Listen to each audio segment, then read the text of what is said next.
Assalamualaikum warahmatullahi wabarakatuh. Saya Riki Rapanstana dari kelas SD 18 A 3 Prodi PGSD Fakultas Pendidikan dan Ilmu Keguruan. Di dalam video kali ini saya akan menjelaskan tentang pengertian rotasi bumi, revolusi bumi, dan revolusi bulan. Tiga. Assalamualaikum anak-anak. Waalaikumsalam warahmatullahi wabarakatuh. Gimana kabarnya? Alhamdulillah luar biasa. Allahu Akbar. Di sini Bapak sebelum mengajar Bapak akan absen dulu ya. Ya Pak. Siapa yang tidak hadir anak-anak?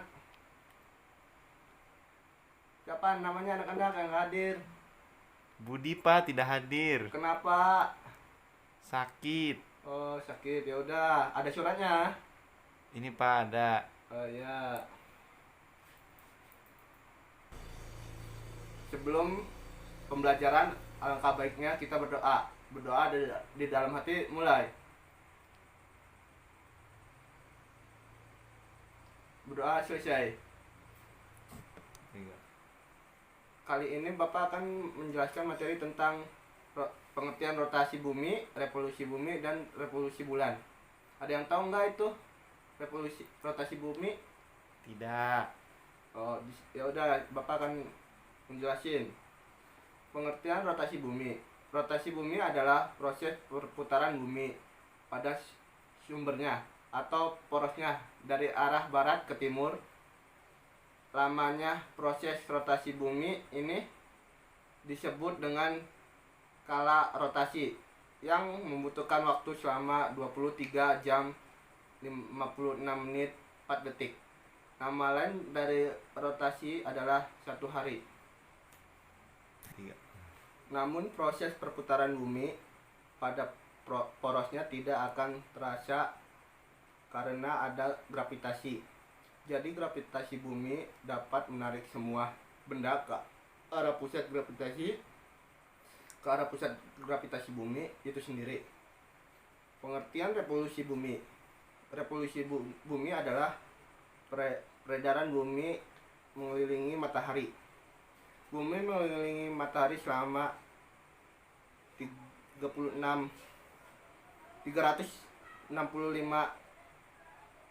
hari atau waktu 365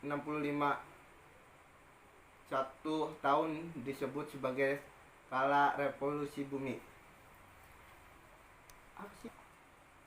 Dampak rotasi dan revolusi bumi. Akibat rotasi bumi. 1. Terjadinya siang dan malam. Rotasi bumi mengakibatkan terjadinya siang dan malam. Hal ini terjadi karena ada dua bagian bumi, yang sebagian menghadap matahari dan sebagian lagi membelakangi bumi. 2. Gerak semu harian matahari. Nah, pasti kalian berpikir kalau matahari itu bergerak mengelilingi bumi kan? Sebenarnya bumi mengelilingi matahari. Matahari menjadi pusat tata surya yang dikelilingi oleh planet-planet di dalam orbitnya, termasuk bumi. Peristiwa itu disebut gerak semu harian matahari. 3. Perbedaan waktu. Rotasi bumi juga berpengaruh pada perbedaan waktu di bagian-bagian bumi. Terdapat 24 daerah waktu yang ada di bumi. Pusat waktu berada di kota Greenville, Inggris, yang terletak pada bujur 0 derajat. Setiap selisih bujur 15 derajat perbedaan waktu mengalami selisih 1 jam. Tiga. Yang keempat, perbedaan kecepatan gravitasi. Rotasi bumi mengakibatkan gerakan yang arahnya menjauhi pusat. Akibatnya bumi menjadi tidak bulat sempurna. Yang kelima, pembelokan arah arus laut. Angin mengakibatkan terjadinya arus laut pada belahan bumi selatan. Arah laut berbelok ke arah berbelok searah perputaran jarum jam. Pada belahan bumi bagian utara, arah arus laut berbelok berlawanan dengan arah perputaran jarum jam. Gerakan pembelokan arah angin dan pembelokan arus laut disebut dengan efek Coriolis. Yang keenam, terjadinya pembelokan arah angin. Rotasi bumi yang merupakan pergerakan bumi pada porosnya juga menimbulkan dampak. Salah satunya adalah penyebab pembelokan arah angin.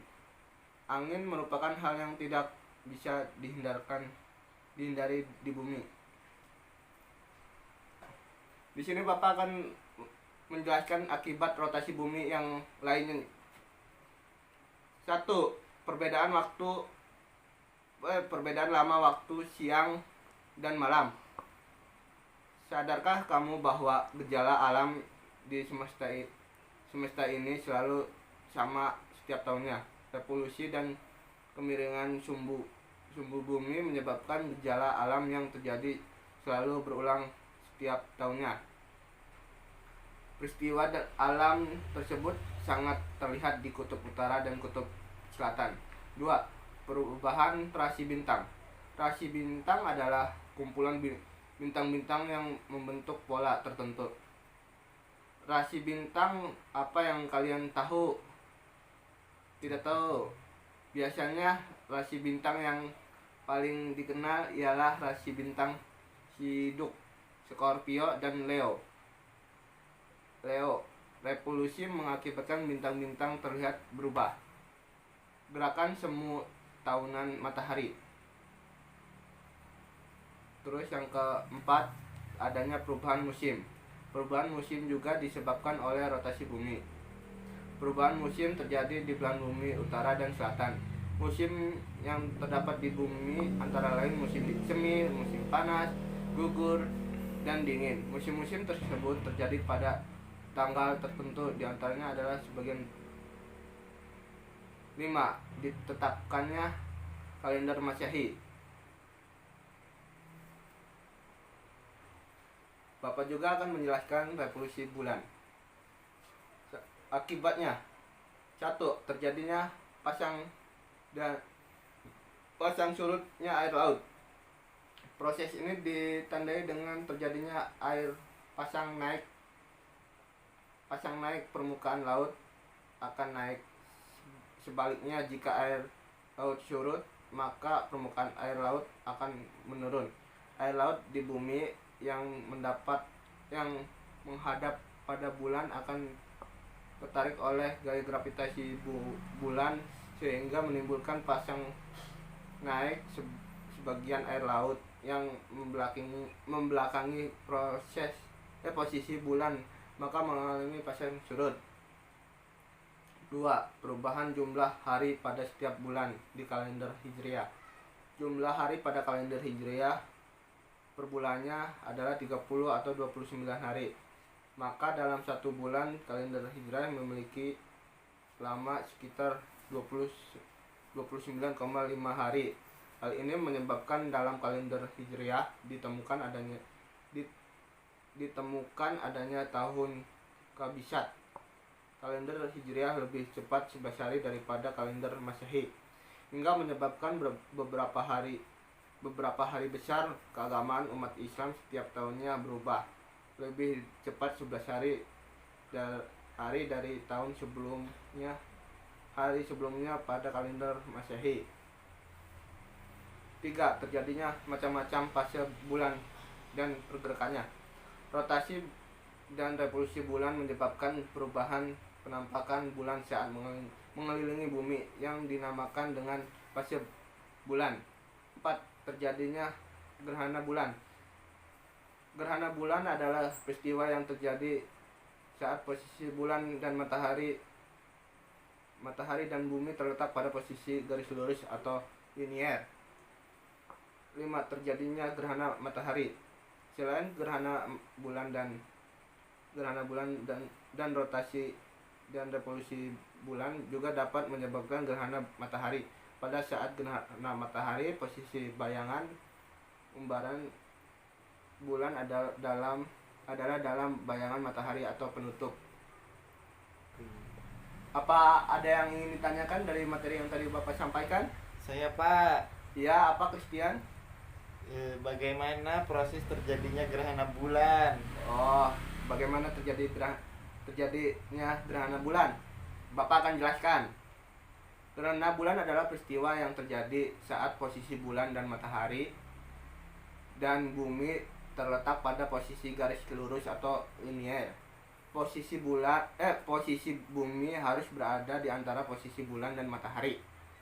Hal ini terjadi karena bulan berada di belakang bumi, sehingga sinar matahari yang harusnya diterima oleh bulan terhalang oleh bumi, sehingga bulan berada pada bayang-bayang bumi yang memiliki dua macam bayangan, yaitu umbaran dan penumbar. Gimana, sudah jelas Christian? Sudah Pak. Oke, kalau sudah Bapak akan ngasih tugas buat minggu depan ya. Tugas untuk kelompok atau individu Pak? Buat individu, minggu depan harus dikumpulkan ya. Baik Pak. Sekian pembelajaran dari Bapak kali ini. Jangan lupa ya tugasnya buat minggu depan. Sebelum mengakhiri pembelajaran kali ini, alangkah baiknya kita berdoa. Berdoa di dalam hati, mulai. Berdoa selesai. Sampai jumpa minggu depan ya anak-anak. Assalamualaikum warahmatullahi wabarakatuh.